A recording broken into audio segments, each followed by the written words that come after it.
أعوذ بالله من الشيطان الرجيم. بسم الله الرحمن الرحيم. الحمد لله رب العالمين وبه نستعين على أمور الدنيا والدين. اللهم صل على سيدنا محمد الفاتح لما أغلق والخاتم لما سبق ناصر الحق بالحق والهادي إلى صراطك المستقيم وعلى آله وصحبه حق قدره ومقداره العظيم. سبحانك لا علم لنا إلا ما علمتنا إنك أنت العليم الحكيم.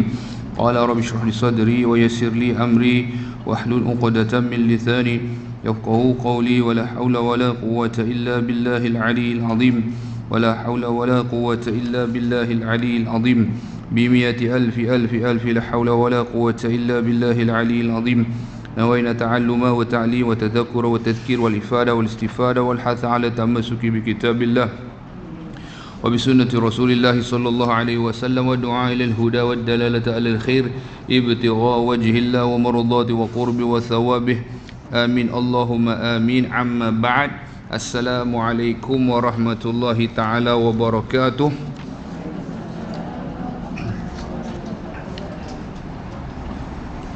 Sidang hadirin hadirat muslimin muslimat yang dirahmati Allah Ta'ala, wabil khusus jamaah Masjid Al-Irsyad USJ 1.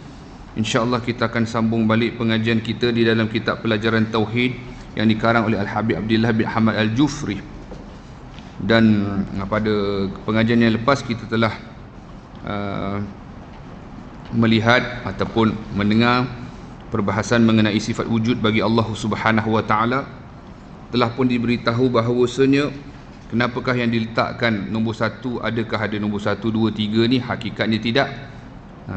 Hakikat kepada susunan itu tidak, kerana kesemua sifat-sifat Allah Ta'ala itu yang wajib adalah bersifat sedia ada bagi zatnya Allah Ta'ala. Namun kita belajar ni disusun sedemikian rupa daripada wujud sampai ke kaunuhu mutakalliman, kerana disebutkan sebagai tertibuz zikri dan tertibut ta'akuli. Tertib bagi mudah kita menyebut, mengingat, dan tertib ta'akuli yang mana ianya kita sebut sebagai logik lah. Maknanya ikut susunan apa ni, ikut akal kita, logik akal kita. Ianya munasabah, munasabah wujud yang benar-benar wujud, hakikatnya yang sebenar-benar wujud, kemudian tak ada mula, tak ada akhir, apa nama ni, tak sama dengan makhluk, yang tak sama dengan makhluk, yang berhajat, yang tidak berhajat kepada segala sesuatu, qiyamuhu binafsih, yang segala sesuatu berhajat kepadanya, yang mana kewujudannya esa. Nampak susunan ni begitu ya. Jadi kenapa wujud yang diletakkan yang pertama dah sebut dalam kuliah lepas, siapa ingat? Kerana asasul ilahiyah, asas kepada ketuhanan. Kita nak terus ataupun bincang lebih lanjut mengenai perbahasan sifat 20 ni, tak dapat tidak kena beritahu tentang wujud tu, sifat wujud bagi Allah Subhanahu Wa Ta'ala. Orang tak percaya Tuhan ni memang daripada dulu lagi. Siapa pernah dengar kisah Imam Abu Hanifah yang ketika mana berdebat dengan salah seorang yang dinamakan Dahri. Dahri ni orang yang golongan Dahriyah ni, yang tak percaya akan kewujudan Allah Ta'ala. Pada dia masa yang menentukan, dia kata. Kalau orang tu nak mati, time dia mati. Kalau nak dia lahir, nak keluar, dia keluar. Tak ada, dia tak ada nak kait. Siapa pernah dengar ke dah biasa dengar kisah Imam Abu Hanifah? Imam Abu Hanifah ketika masih remaja, muda lagi. Jadi kalau kita tengok imam-imam ataupun ulama-ulama ni, sedari kecil lagi dah nampak ketokohan dia. Disebutkan Imam Sufyan Al-Thawri 5 tahun dah start mengajar. Masya Allah, Masya Allah. Imam Sufyan Al-Thawri. Kalau ulama Melayu, Syekh Ahmad Al-Fatani, pengarang kitab Faridatul Faraid, beliau ni mula menghafal Al-Quran umur 4 tahun dan mula mengajar ilmu nahu umur 6 tahun. Masya Allah. Kita anak kita kindergarten lagi, yang menguasai 46 disiplin ilmu, termasuk kedoktoran dan juga kimia. Tauhid, fiqh, tasawuf tak sah, beritahulah tak sah inilah. Jadi Memang imam-imam kita ni hebat daripada kecil. Imam Syafi'i, Imam Al-Ghazali, juga termasuk Imam Abu Hanifah yang digelar sebagai Abu Al-Madhab. Bapa mazhab pertama sekali Imam Abu Hanifah. Jadi beliau pada ketika masa muda, remaja, berguru dengan seorang ulama, Imam Hamad bin Sulaiman. Pada zaman itu ada satu golongan, ada satu orang ni mewakili satu golongan yang tidak mempercayai kepada Tuhan, ya. Jadi dia ni dah pergi ke seluruh pelosok negeri dan negara untuk berdebat dengan mana-mana ulama, tolong buktikan kewujudan Tuhan. Tetapi dia tidak mahu menerima, apa nama kita sebut sebagai, dia tidak mahu menerima bukti ataupun dalil penjelasan daripada Al-Quran dan Hadis. Jadi dia tak pakai. Kan kita kan mengaji tauhid ni kan dia ada apa? Dalil nakli, dalil akli, betul tak? Dalil daripada wahyu lah, senang nak faham, Al-Quran dan hadis Nabi SAW. Tapi puak ni dia tak mau terima. Jadi dia dah pergi mana-mana. Dalam kitab, kalau nak tengok kisah ni, kalau dalam kitab Melayu kita, kitab Jawi dengan lebih lanjut dalam kitab Aqidatun Najin, boleh cetak di situ. Kitab Aqidatun Najin dia ada sebut, ya. Jadi dia dah pergi mana-mana berdebat. Pada dia kalah semua ulama ni. Awak tak boleh jawab soalan saya. Awak tak mampu nak jawab soalan saya. Kira kalah lah awak semua. Gitu. Jadi ringkas cerita, sampai di negeri Imam Abu Hanifah, ya. Dia carilah mana. Dia cabar ulama. Cari mana ulama. Jadi tinggal siapa? Imam Hamad bin Sulaiman.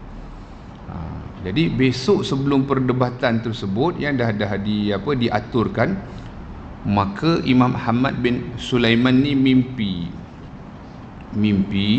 Jadi kita kena faham satu perkara, mimpi yang baik adalah salah satu daripada 1/46 daripada juzuk kenabian Nabi sebut. Jadi makin benar seseorang itu, maksudnya benar diri dia tu benar, lagi benarlah mimpi dia. Dan dia semua menjadi khabar gembira bagi orang-orang yang beriman, sebab wahyu sudah tak diturunkan lagi tetapi ilham. Kalau para Nabi Rasul, mimpi mereka adalah wahyu. Siapa ingat sebab apa? Kita dah beritahu dah. Siapa ingat? Mimpi seorang Nabi Rasul adalah wahyu. Sebab wahyu tu diturunkan dengan 3 cara. Satu, melalui perantaraan Sayyidina Jibril alaihi salam. Nombor 2, mimpi. Nombor 3, iaitu dibukakan hijab oleh Allah Ta'ala, seperti peristiwa Nabi Allah Musa alaihi salam di Bukit Tur Sina, dan junjungan besar baginda Nabi Muhammad SAW di Isra wal Mi'raj. Jadi ulama menyebutkan kenapa mimpi seorang Nabi Rasul itu adalah wahyu, kerana Nabi Rasul ini walau matanya pejam, tutup, tetapi hati mereka jaga. Hati jaga. Ni ingat ni, ya. Jadi ya, mimpi itu mimpi Nabi Rasul wahyu, ya. Mimpi orang-orang yang soleh ilham. Jadi beliau mimpi Imam Hamad bin Imam Hamad bin Sulaiman ni guru kepada Imam Abu Hanifah. Siapa tahu nama Imam Abu Hanifah yang sebenar? Siapa ingat? Nama Imam Syafi'i yang sebenar pun mudah aja. Nama yang paling senang ingat memang dia lah Ahmad bin Hanbal, dan memang nama dia Imam Hanbali. Imam Malik bin Anas. Imam Syafi'i Muhammad bin Idris. Muhammad bin Idris Asy-Syafi'i. Asy-Syafi'i, kenapa dinamakan Asy-Syafi'i? Daripada nama Syafi'. Syafi' ni siapa, Bu? Syafi' ni adalah moyang beliau. Moyang beliau yang ada 2 kemuliaan, iaitu apa dia? Beliau tu adalah sahabat Nabi, bapa dia pun sahabat Nabi.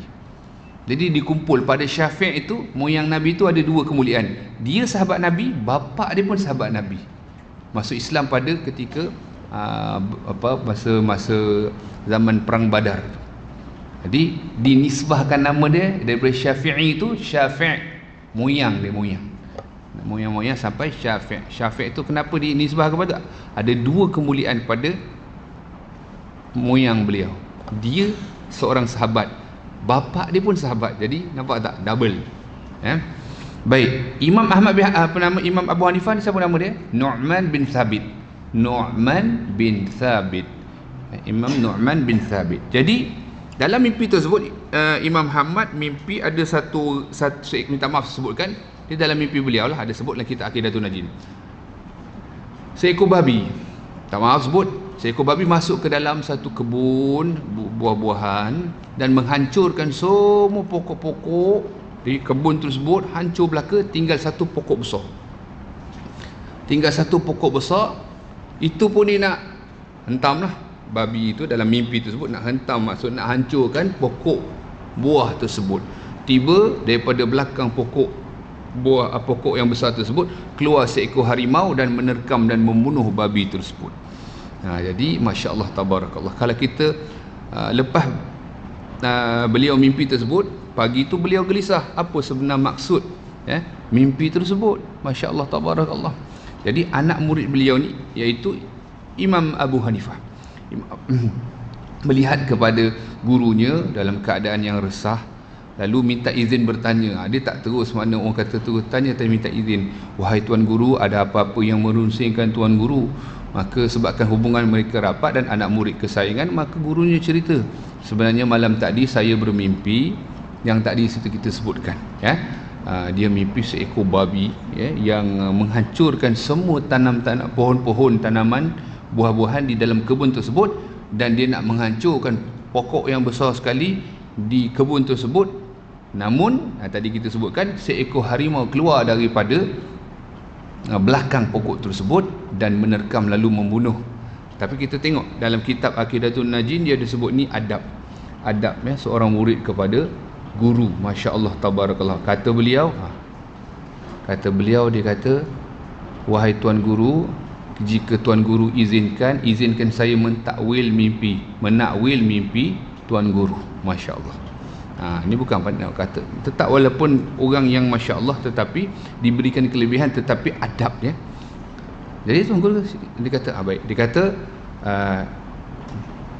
Allahumma salli ala sayyidina, dan kebun tu dia gambarkan sebagai agama kita, dan pokok-pokok yang ada itu yang dah dihancurkan tu adalah ulama-ulama yang telah pada Dahriyah tu dah dikalahkan dalam perdebatan, kan dia tak mau terima hujah Al-Quran dan hadis. Dan satu pokok besar tu adalah dirimu wahai tuan guru, dan harimau tadi yang di belakang tuan guru, di belakang pokok itu adalah diriku wahai tuan guru. Insya-Allah dengan berkat dirimu wahai tuan guru, insya-Allah kita akan sama-sama, kata Imam Abu Hanifah, masih muda remaja lagi, kita akan sama-sama kita sebut berhadapan dengan etis tadi tu, Dahriyah tadi tu. Jadi ringkasnya sampailah di tempat perdebatan. Jadi si Dahriyah tu dengan dia duduk kat rostrum, umpama macam rostrum lah. Dia kata siapa yang dikatakan ulama yang nak dengan saya ni berdebat, semua dah debat dengan saya, semua dah kalah. Kadang setengah orang macam tu kan, dia bukan tak nak kalah, dia menang ke kalah ke menang juga, sebab tak nak kalah macam itu kan, semua dah kalah pada dia. Jadi Allahu Akbar, dia kata semua hak serban besar-besar ke, jubah lebor-lebor ke habis, hak yang tua-tua ke apa ke habis dah, tak boleh nak lawan saya. Dia kata tak apa. Lalu di sinilah Imam Abu Hanifah masih muda remaja lagi, dia katakan insya-Allah aku akan di kat mana tu ada nampak anjing tadi, di mana tu, jangan bagi tak nampak, dia nampak ni, takut dia berlega masuk masjid. Allahu Akbar. Jadi kata Imam Abu Hanifah memperkenalkan diri, kata dia yang akan berhadapan dengan Dahri tadi. Maka Dahri itu memperlecehkan sebab dia masih budak lagi. Orang yang ulama besar-besar, ulama yang dah luas pengalaman dan sebagainya, pada dia dah kalah dengan dia. Jadi dia kata macam tu. Dia kata budak kecil je, awak budak kecil, dia kata takkan mampu nak dengan saya, yang lain-lain semua dah kalah dah dengan saya. Maka Imam Abu Hanifah sebab tu Remaja tu dia cakap ilmu bukan terletak pada apa yang kamu gambarkan, sauban dan sebagainya. Ilmu tu pada Allah beri, sebagaimana Allah berfirman, yarfa'illahu alladhina amanu minkum walladhina utul ilma darajat. Allah Ta'ala mengangkat darajat orang-orang yang beriman di kalangan kamu dan orang-orang yang berilmu dengan beberapa darajat. Oh, tak apalah kalau begitu. Baik. Di sinilah bermulanya. Jadi si dahri itu duduk di atas, orang yang macam ni di bawah lah, ya, di bawah. Maka berada di bawah, dahri itu dekat atas mimbar. Jadi dahri itu terus tanya, Tuhan tu ada ke? Kan. Sebab dia soalan dia tu direct. Jadi tujuan orang macam ni, dia datang nak menyesatkan orang. Dia buatkan orang buat satu question mark, ya. Dia kata Tuhan tu ada ke? Imam Abu Hanifah jawab, ya, direct. Di mana? Terus dia kata, pada dia kalau ada mesti ada. Mana tempat dia? Lepas tu Imam Abu Hanifah kata Allah tidak ada, tidak bertempat. Allah tidak bertempat, ya. Dia kata bagaimana mungkin sesuatu yang maujud itu tidak bertempat? Maka Imam Abu Hanifah kata, ingat tak tadi dia tak terima dalil Al-Quran hadis kan? Guna akal saja, guna otak saja. Maka kata Imam Abu Hanifah, dalilnya ada pada engkau. Dalilnya kau tanya ada pada diri engkau. Maka Imam Abu Hanifah kata dalil pada engkau. So dahri itu dia kata bukti kan. Tunjuklah bukti kalau betul. Maka kata Imam Abu Hanifah, bukankah kau ada roh? Bukankah kau ni ada nyawa, roh? Dia kata ada, memang. Lalu Imam Abu Hanifah kata, di mana letak roh kau? Di kepala ke? Tu. Di perut ke? Di kaki ke? Mana? Tu. Jadi nak jawab tu payah, kan? Tapi roh ada tak? Kita keluarkan macam ni, boleh tak tunjuk ke roh? Tak boleh. Kat kepala ke, perut ke, kat kaki, pening kepala dia. Pasal dia nak cakap mana? Kalau nak kat kepala, kat mana? Betul tak? Kalau kat perut, kat mana? Kat kaki, dia tak boleh nak. Sebab dia kata mesti bertempat. Lalu Imam Abu Hanifah minta, Allahumma salli ala Sayyidina Muhammad, minta segelas susu. Dia kata dalam ada tak minyak kat dalam susu ni? Kalau segelas susu, dia kata ada tak minyak dekat susu ni? Dahri tu jawab, ya. Ni Imam Hanifah pula tanya, ada tak minyak, contohlah kan, dalam susu ni? Lalu si dahri tu kata ada. Jadi kat mana letaknya minyak kat dalam susu ni? Sebelah atas susu ke sebelah bawah susu? Tapi kita sedia maklum dia ada minyak kat dalam susu sebenarnya. Tapi mana datang? Mana dia? Kat atas ke kat bawah? Tak boleh jawab. Pasal dia tanya tadi bertempat kan? Di situ. Tak boleh jawab. Jadi kata Imam Abu Hanifah, seperti nyawa tidak ni guna akal, logik akal, perbahasan yang mana kita boleh. Ni dia kata sebab dia tak percaya pada Tuhan. Sebagaimana roh ataupun nyawa itu tidak bertempat di dalam tubuh, dan sebagaimana minyak itu tidak ada atas ke bawah ke di dalam susu, sebagaimanalah. Ini nak bagi faham saja. Kita tak boleh samakan Allah dengan makhluk, sebab dia yang tak faham, kita nak bagi dia faham. Sebagaimana itulah kewujudan Allah tu tidak bertempat. Kalau kamu kan tadi kata pinggir-pinggir nak jawab kan, tapi ada tak rohnya? Mesti ada, kau tidak. Habis kan, terkujur apa? Terkujur kaku. Habis. Jadi tak dapat jawab. Dia yang tanya, dia yang tak dapat jawab. Bila dia ditanya, lagi dia tak boleh jawab. Yang kedua, lagi dia tanya, ada tak ada apa-apa sebelum? Di sini penting sebab nanti kita masuk kidam dengan baqa. Kita masuk nanti insya-Allah wujud kan, lepas wujud kidam baqa. Jadi dahri ni tanya, ada tak yang sebelum Allah, yang selepas Allah? Tu. Jadi Imam Abu Hanifah jawab direct, tidak ada yang sebelum, tidak ada yang selepas Allah. Tidak ada yang sebelum, tidak ada yang selepas Allah. Ni kidam dengan baqa. Kemudian dia kata bagaimana sesuatu yang maujud, bagaimana sesuatu yang ada tu tak ada sesuatu sebelum dan selepas. Dia kata. Ni dia apa?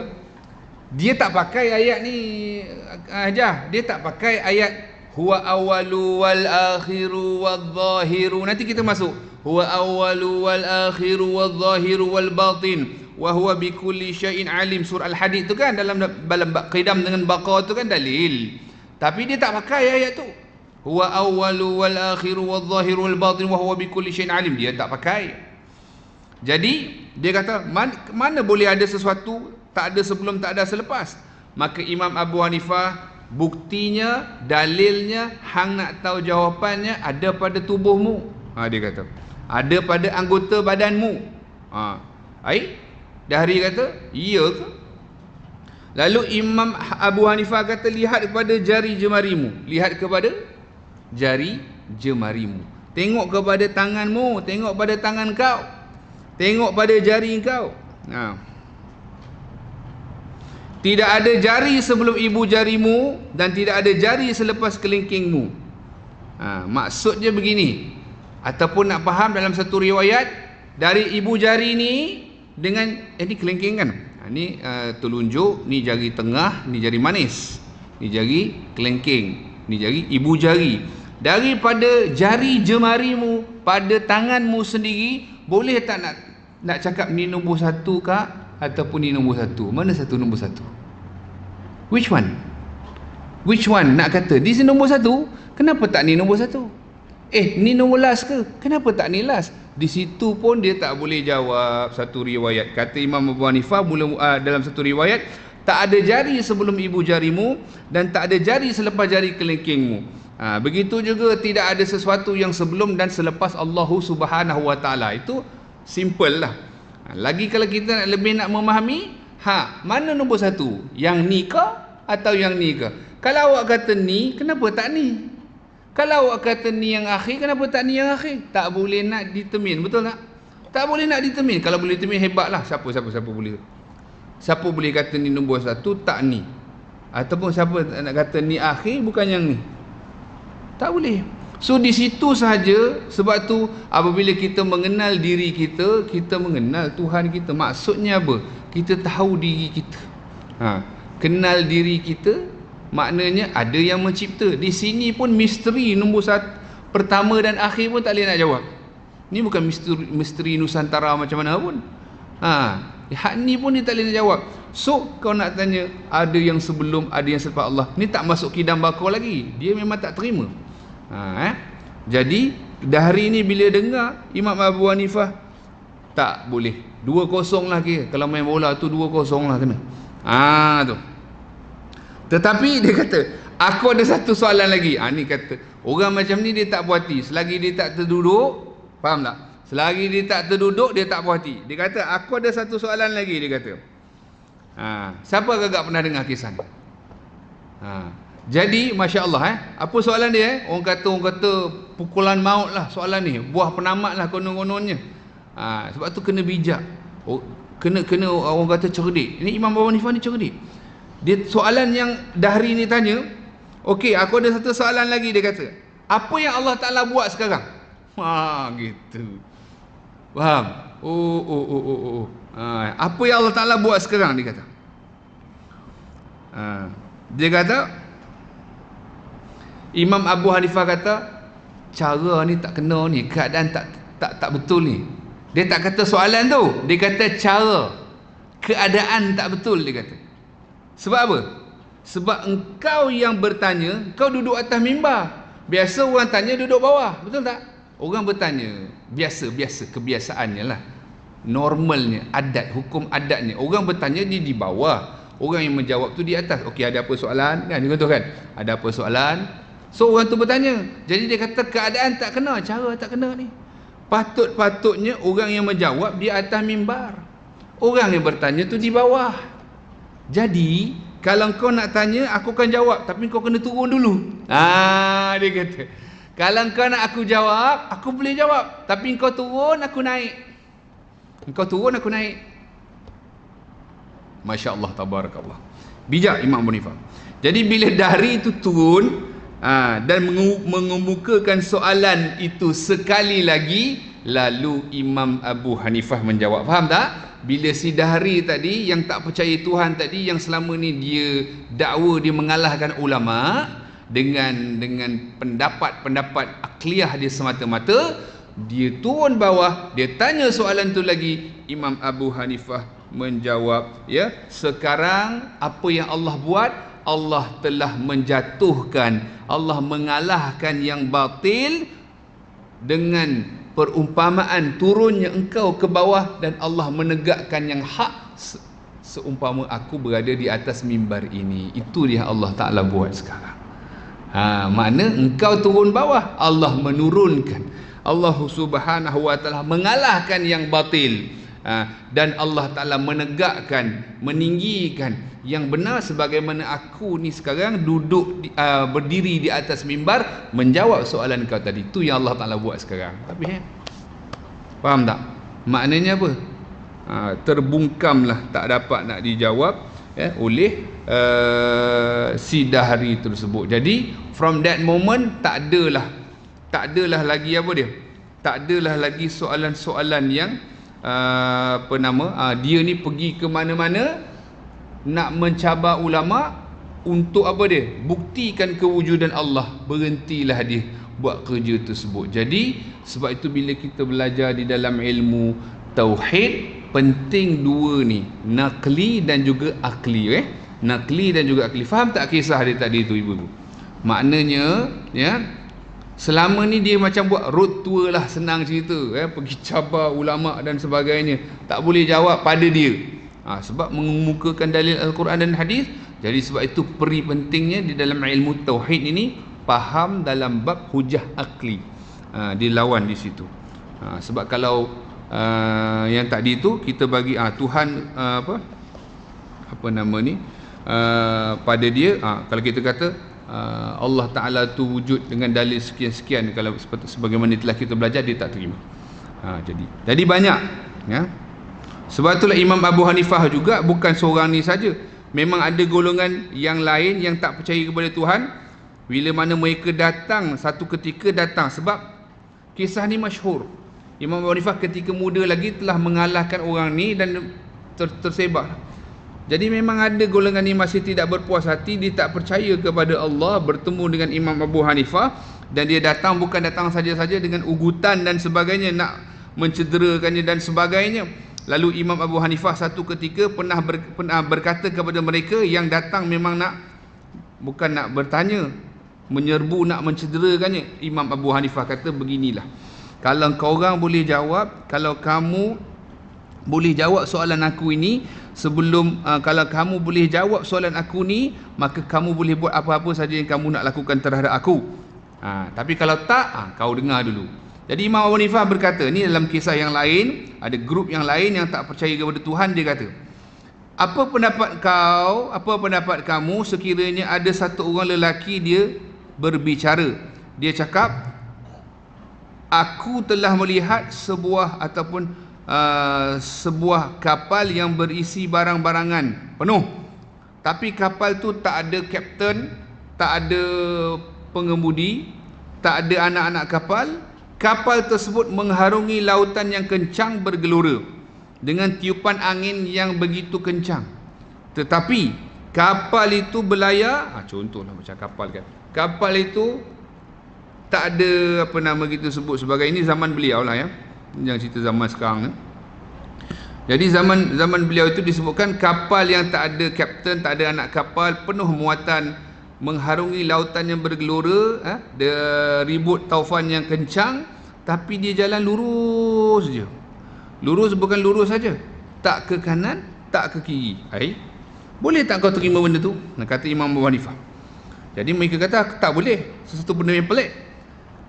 Jadi kata Imam Abu Hanifah menyebutkan, beginilah, subhanallah, dia kata, kalau begini pun kau tak boleh terima, dia pergi kanan pergi kiri pun tak terkesan daripada lautan bergelora, angin tiupan yang begitu kencang, tak ada pula pengemudi, tak ada pula anak kapal, muatan pula banyak. Sekarang bagaimana kau boleh terima?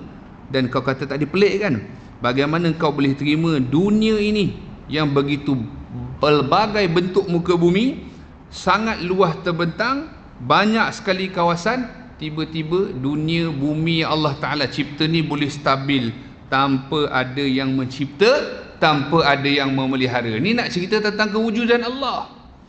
Macam mana kau boleh, tadi kau tak boleh terima kapal tak ada pengemudi, tak ada kapten, tak ada anak kapal, penuh dengan muatan, jalan lurus, kiri kanan pun tak pergi, dalam keadaan lautan sangat bergelora, tiupan angin yang begitu kencang. Itu kau tak boleh percaya. Tiba-tiba dunia ni yang jauh terbentang luas, tiba-tiba kau tak percaya tu dunia ni tak ada pencipta. Di situ ada kalanya ya, logik akal itu, hujah pada akal itu, Masya Allah. Kisah Imam Syafi'i, ada tak saya beritahu pada ibu-ibu? Imam Syafi'i bertemu dengan orang yang tak percaya Tuhan. Ada tak bulan lepas saya beritahu? Belum lagi. Imam Syafi'i pun imam-imam besar kita.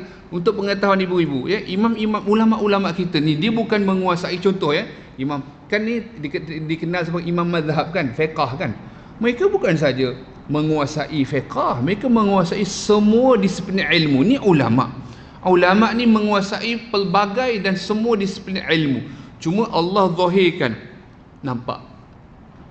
Nak jadi ulama dia kena menguasai pelbagai disiplin ilmu. Cuma Allah zahirkan. Hak ni nampak ke fiqh. Imam Abu Hasan Al-Asy'ari, Imam Abu Mansur Al-Maturidi tauhid ya, Imam Al-Ghazali, Imam Al-Haddad ya, at-tasawuf. Tetapi mereka menguasai semua disiplin ilmu. Jadi Imam Asy-Syafi'i pernah ditanya oleh 17 orang yang tak percaya kepada Allah Ta'ala, minta pula dalil Allah Ta'ala tu wujud ke? Lalu Imam Abu Hanifah kata, Imam Syafi'i kata, kalau kau tak beginilah, kalau kau tak percaya Tuhan tu ada, maka Imam Syafi'i kata begini, kau lihat ada pada satu helai daun yang Allah cipta ini. Daun ini kalau dimakan oleh kambing jadi apa?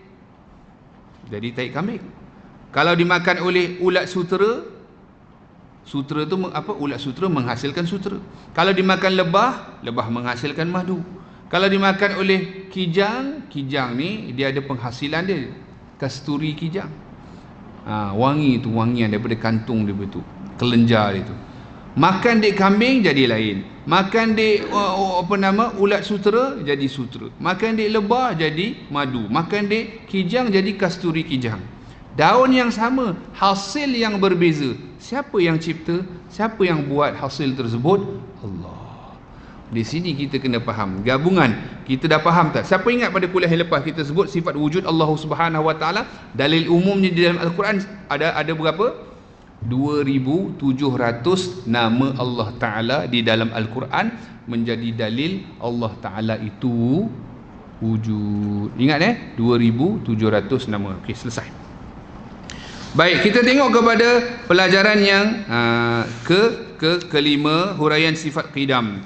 Sifat wajib yang kedua bagi Allah ialah qidam, artinya sedia ada. Maksud sifat wajib yang kedua tu wajib pada akal ya. Ingat, bila sebut wajib pada akal ya, akal yang waras kita ni, kita tidak boleh menerima ketiadaan. Ketiadaan apa? Ketiadaan sifat sedia ada, tak boleh terima kita. Sifat wajib yang kedua bagi Allah ialah qidam, artinya sedia ada atau lama, bukan baharu. Yang dimaksudkan di sini, yang kita nak maksudkan, nak fahamkan sedia ada saja. Lama dengan baru tu tidak dikaitkan dengan Allah Subhanahu Wa Taala. Kerana apa dia? Sebab ulama dia bahas ya, qadim itu ada 4 pembahagian dia, iaitu 2 bagi Allah, 2 bagi makhluk. Nanti kita akan bahas insya-Allah. Bila disebut qadim itu pembahagiannya ada 4, 2 bagi Allah, 2 bagi makhluk. Yang bagi Allah dinamakan qadim sifati. Yakni apa dia? Tidak ada permulaan bagi sifat Allah Ta'ala. Di situ. Jadi saya ulang ya, tadi kita kata ada 4 qadim ini, 2 pembahagiannya untuk Allah Ta'ala semata, 2 lagi untuk makhluk. Bukan makhluk tu qadim, tak. Nanti kita faham, kita ada perincian dia baru kita faham.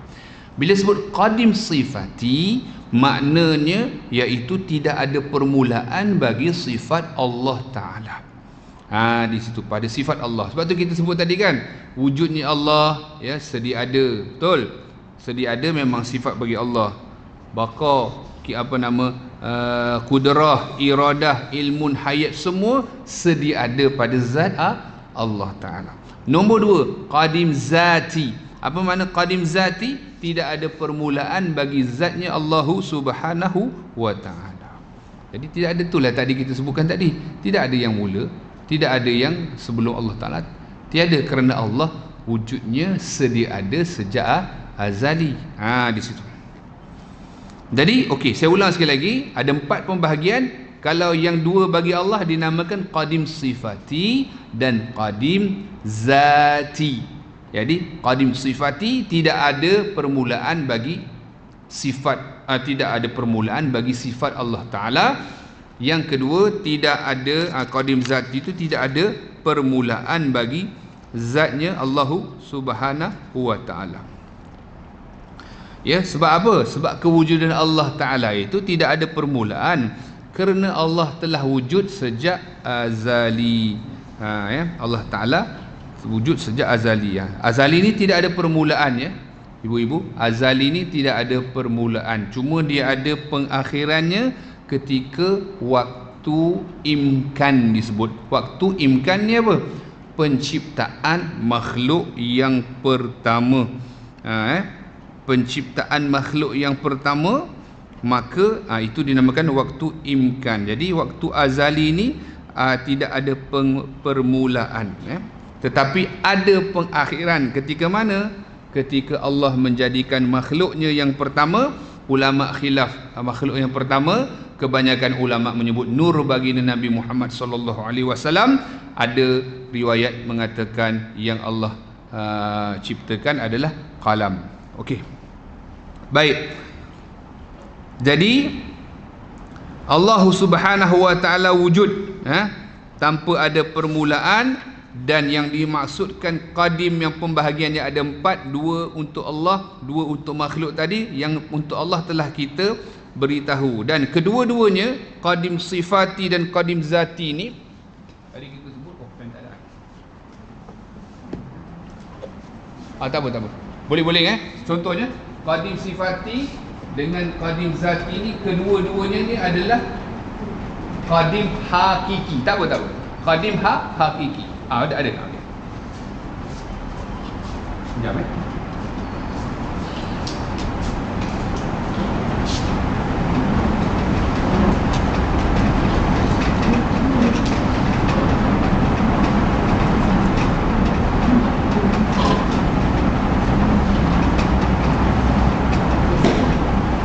Okey, kedua-duanya ni adalah qadim hakiki.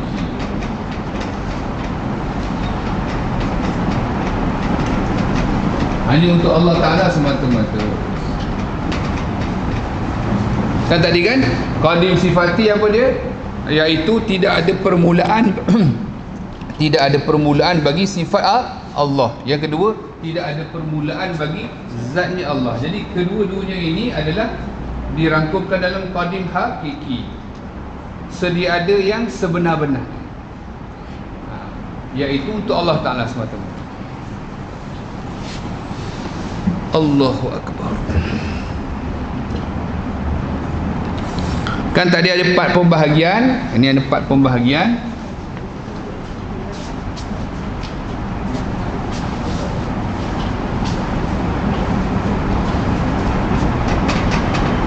Ini ada 2.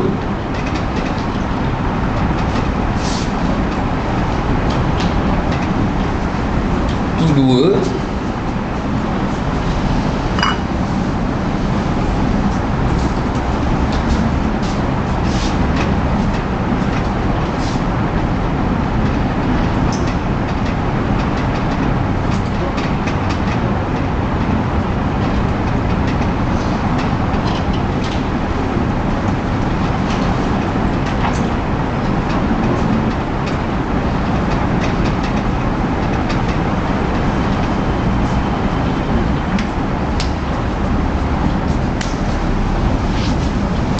Jadi yang untuk makhluk qadim idafi, maksud qadim idafi itu nak faham ni, boleh ibu-ibu nak tulis ayat sendiri pun tak apa.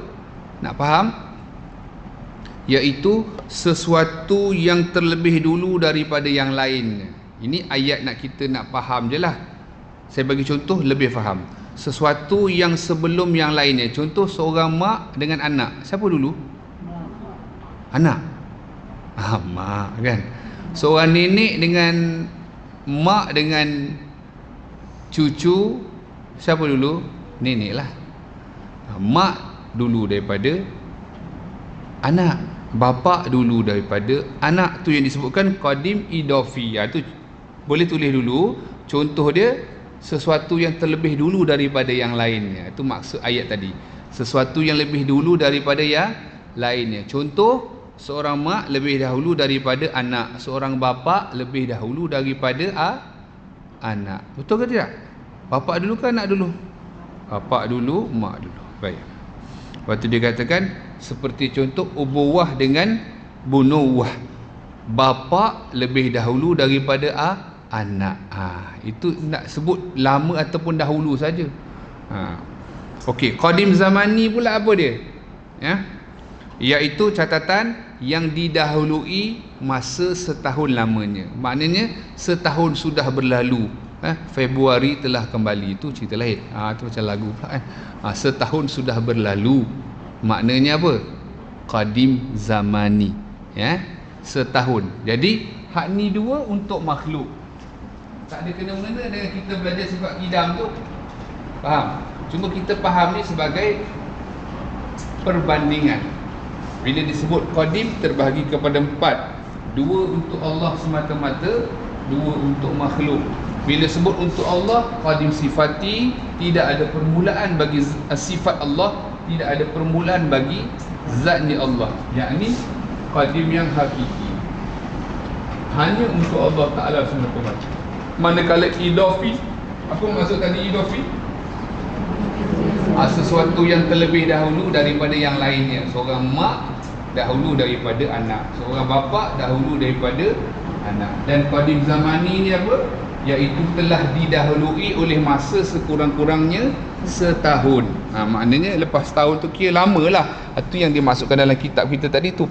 Tapi bukan yang dimasukkan untuk Allah Ta'ala. Baik. Kita tengok dalam kitab kita sikit. Kita wajib percaya bahawa Allah Subhanahu Wa Ta'ala itu memang sudah ada, tidak ada permulaan baginya. Boleh. Bila sebut kita wajib tu apa maknanya? Wajib pada syarak. Wajib kita percaya. Wajib tu berapa peratus? Siapa ingat? 100%. Tak boleh kurang walaupun 1% sekalipun. Tidak. Dan bila sebut wajib, kita wajib percaya, yakni wajib pada syarak. Tak dapat tidak. Bahawa Allah Subhanahu Wa Ta'ala memang sudah ada, tidak ada permulaan baginya. Dalil akalnya ialah di sinilah masya-Allah tabarakallah, nanti kita akan belajar dalam bab ini, dalam bab qidam dia ada 2 perbahasan ulama, iaitu yang dinamakan ad-daur wa talsalsul. Ad-daur ni maknanya apa? Berpusing kan, macam merry go round tu pusing, dengan talsalsul, bersambung. Kita tengok nanti. Dalil akalnya ialah kalau Allah itu ada permulaannya, nescaya ada yang memulakannya. Sedang yang memulakannya itu akan perlu kepada yang memulakan. Begitulah seterusnya dengan tiada kesudahan. Yang demikian itu adalah mustahil. Sebab tu kita tengok, sekiranya ada permulaan, hakikatnya tak ada. Nak bagi faham saja. Nescaya ada yang memulakan. Bila ada yang memulakan, apa maknanya? Perlu pada pencipta yang lain. Sedangkan Allah Subhanahu Wa Ta'ala tidak memerlukan kepada pencipta. Kerana kewujudan Allah Subhanahu Wa Ta'ala tu tiada mula. Allah wujud dengan sendirinya. Allah tidak menciptakan diri sendirinya, dan Allah tidak diciptakan oleh yang lain. Kerana kewujudan Allah wujud yang hakiki, tak ada mula, tak ada akhir. Kita dah belajar dalam bab wujud dah. Jadi dalam bab qidam ni kita nak memperhalusi lagi. Maknanya apa? Sekiranya ada permulaan, bukan qadim, maka baharu. Nanti dalam bab yang dinamakan mukhalafatuhu lil hawadith akan lebih kita bincang lebih lanjut. Jadi pastilah ataupun wajiblah Allah itu qadim. Sekiranya bukan qadim, maka ia baharu. Apa makna baharu? Ada mula. Baharu makna ada mula.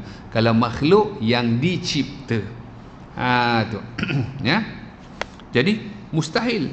Sebab kalau baharu tentu memerlukan pencipta yang lain untuk menjadikannya. Maka mustahil Allah Ta'ala sedemikian. Sebab tu disebut, kalau Allah itu ada permulaannya, nescaya ada yang memulakan, yang menciptakannya. Sedang yang memulakannya itu akan perlu kepada yang memulakan. Yang tu yang dinamakan ad-daur. Contoh, dia punya ni, saya beli padam lagut ya. Boleh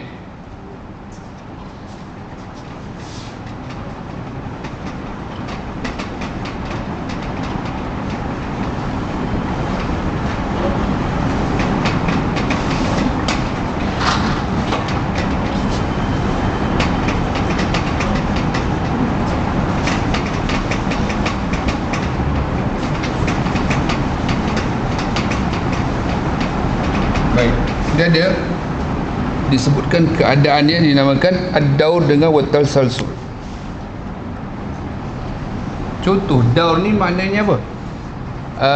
Berpusing-pusing, berpusing-pusing ataupun bersambung-sambung. Ulama sebut ya, disebutkan kalau ad-daur itu berpusing-pusing.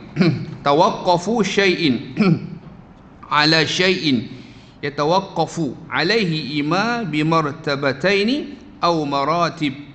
Terhenti sesuatu atas sesuatu yang lain, dan ada yang sesuatu yang lain terhenti atasnya. Ni bahasa kitab lama lah. Maknanya, contoh, ad-daur ni disebutkan ada dua. Daur yang musarrah, daur dengan daur yang mudmar. Contohnya Zaid dijadikan Umar dan Umar dijadikan oleh Zaid. Contoh,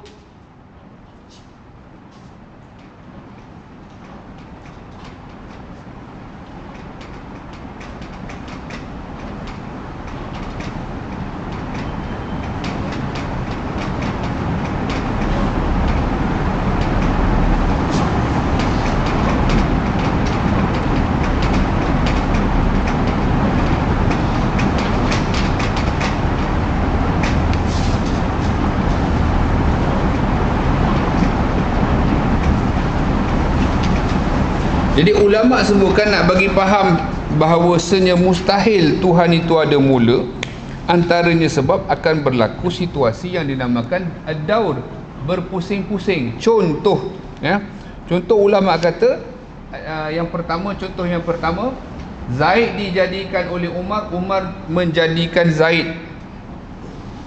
Boleh tak dalam satu masa? Kan tak boleh. Itu satu. Itu contoh yang pertama. Contoh yang kedua,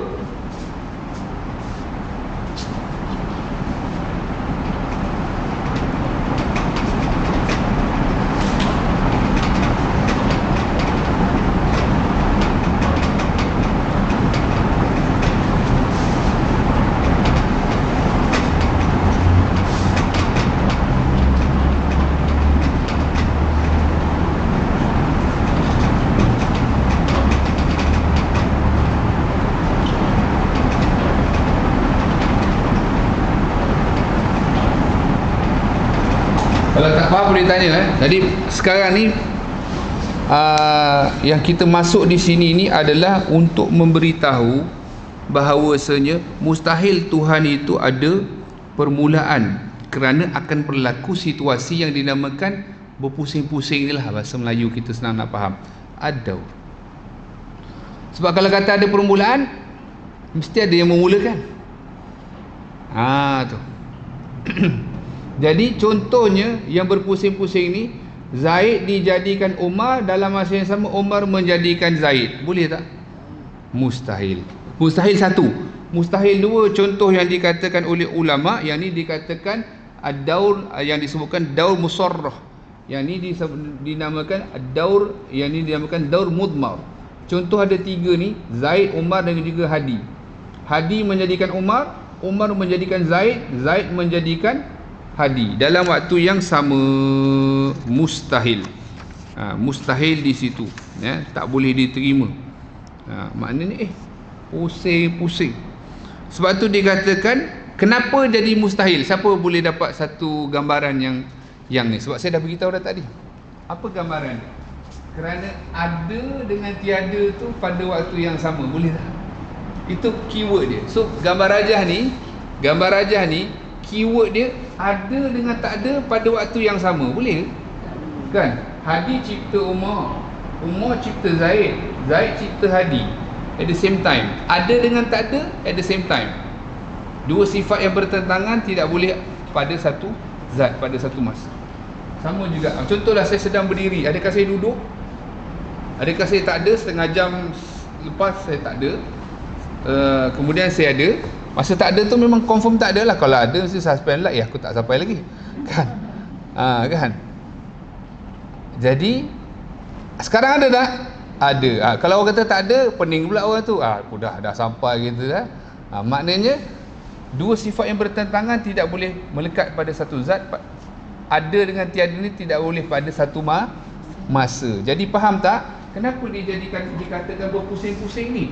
Ada dan tiada pada satu masa. Mana boleh? Sebab tu bila disebutkan Allah, kalau dikata Allah tu ada mula, mana ada yang menciptakan ni? Kalau ada menciptakannya, mustahil, kerana kewujudan Allah Ta'ala itu tidak ada permulaan. Habis kalau ada, tu yang dikatakan berpusing, tak habis cerita. Sebab itulah dikatakan mustahil Allah itu wujud ada mula. Nampak tak? Jadi berpusing-pusing tu, kenapa dikatakan berpusing-pusing ni tak boleh? Mustahil kerana ada dan tiada. Kenapa dikatakan mustahil? Ada dan tiada pada satu masa. Ada ke tak ada? Berdiri ke rendah? Berdiri ke rendah pula? Berdiri ke duduk? Dah duduk ni. Duduk berdiri. Tak boleh. Dah duduk berdiri. Ada, tiada. Di situ. Jadi permulaan Allah, kewujudan Allah tiada mula. Kerana kalau sebut ada mula akan berlaku proses yang dinamakan ad-daur ni, berpusing-pusing. Yang kedua yang disebutkan sebagai talsalsul, bersambung-sambung. Bersambung-sambung ni saya buat macam A lah, A, B, cipta C sampai Z, sampai apa? Tak habis-habis. Infinity. Tak habis cerita. Talsalsul.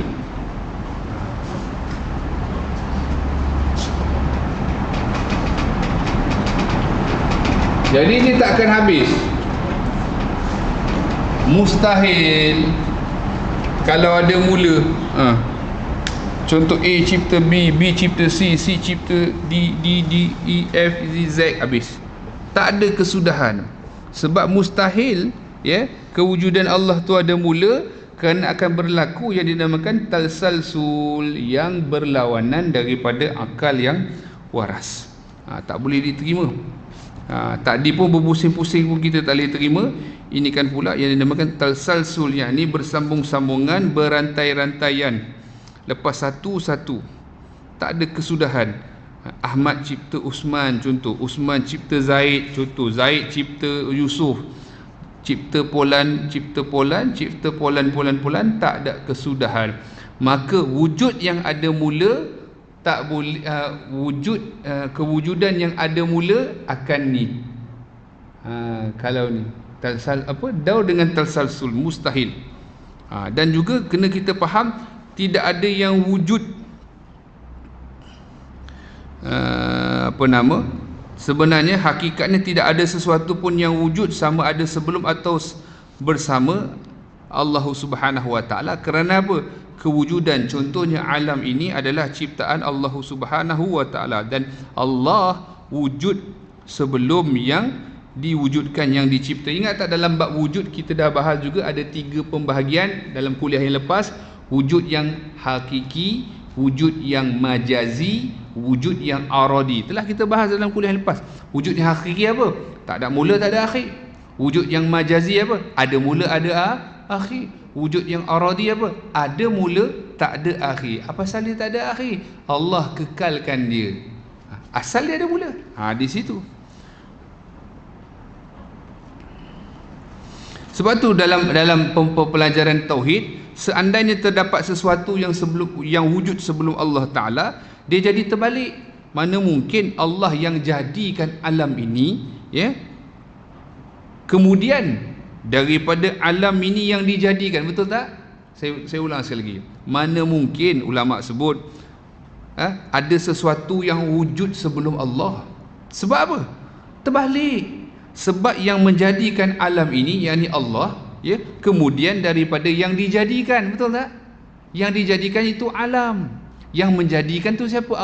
Allah. Mana mungkin yang menjadikan itu terkemudian daripada yang dijadikan? Jadi kan tak munasabah. Sebab tu ni penting kita faham ni.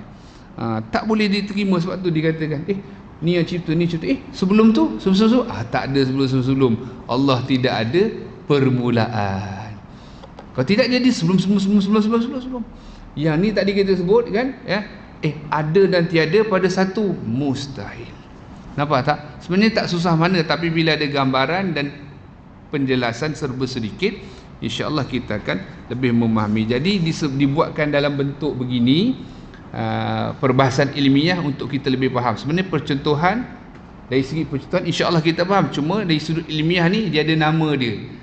Nama dia, mana mungkin Tuhan itu ada mula, kerana akan berlaku dua perkara ini, ad-daur dengan al-tasalsul. Tak akan berlaku. Yang ni tak habis-habis. A cipta B, cipta C sampai tak habis-habis. Mustahil. Dia tak ada kesudahan. Begini pula akan ada yang disebut berpusing-pusing. Mustahil. Bagi Allah Subhanahu wa taala. Kesimpulannya, yakin dan percaya kita Allah Subhanahu wa taala itu bersifat dengan kidam, ya. Baik, masya-Allah, tabarakallah. Kita tengok dalil nakalnya ialah firman Allah Taala, huwa awwalu wal akhiru wal zahiru wal batin wa huwa bikulli syai'in alim. Dan dialah Allah yang awal, tidak ada permulaan. Awal makna bukan yang mula-mula, ya, yang tak ada mula. Baik, yang akhir bukan yang paling akhir, ya, yakni tidak ada pengakhiran ataupun kesudahan. Yang zahir, apa makna zahir? Yang mengetahui segala yang nyata, yakni yang tampak kelihatan. Ni semua nyata, nampak. Nyata yang hadir, yang tak hadir, yang tak nampak di balik mata kasar kita. Sebab tu dikatakan yang batin, yang mengetahui segala yang tersembunyi, dan dialah Allah Ta'ala yang mengetahui segala sesuatu, ya. Dengan itu wajiblah bagi Allah bersifat qidam, iaitu sedia ada, dan mustahil atasnya bersifat hudus, artinya baharu. Allahumma salli ala sayyidina Muhammad. Dan dia kait-mengait dengan apa yang kita belajar sebelum bab wujud dan yang selepas nanti, iaitu baqa. Jadi kadang-kadang ada yang terlintas di hati seseorang, kata para ulama, gangguan lintasan hati seumpama siapa yang cipta Allah. Kadang begitu, dia gangguan daripada syaitan. La yazalun nasu yatasaaluna hatta yuqala hadza khalaqallahu al-khalq, hadza khalaqallahu al-khalq, faman khalaqallah. Jadi dijawab, faman wajada min dzalika syai'a falyaqul amantu billah. Jadi ulama bagi satu contoh, kalau adalah lintasan hati yang buatkan seorang tu jadi was-was. Contoh, Allah cipta makhluk, siapa pula cipta Allah? Timbul soalan itu. Kadang-kadang mainan syaitan, mainan daripada syaitan. Maka siapa yang berlaku ataupun siapa yang mengalami perkara tersebut, situasi tersebut, ya, ingatlah pesan Nabi Muhammad sallallahu alaihi wasallam, kalau berlaku keraguan begitu dalam hati, apa kita buat? Ikut saya, lafazkan, ucapkan amantu billah. Ikut, amantu billah. Apa maksud amantu billah? Aku beriman kepada Allah. Dah tak sah layan benda tu. Siapa dia? Allah ciptakan makhluk, siapa cipta Allah? Tak sah layan benda tu. Itu semua was-was daripada syaitan. Kita terus kata dalam hati kita, amantu billah, amantu billah. Masya Allah, tabarakallah. Juga Allahumma salli ala sayyidina Muhammad.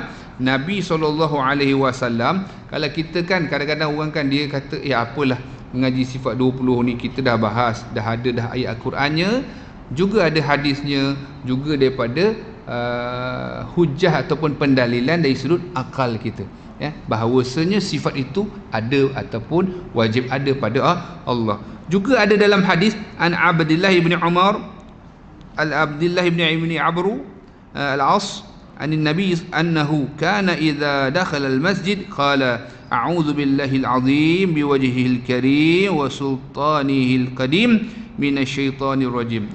Ibu-ibu ikut saya, ya.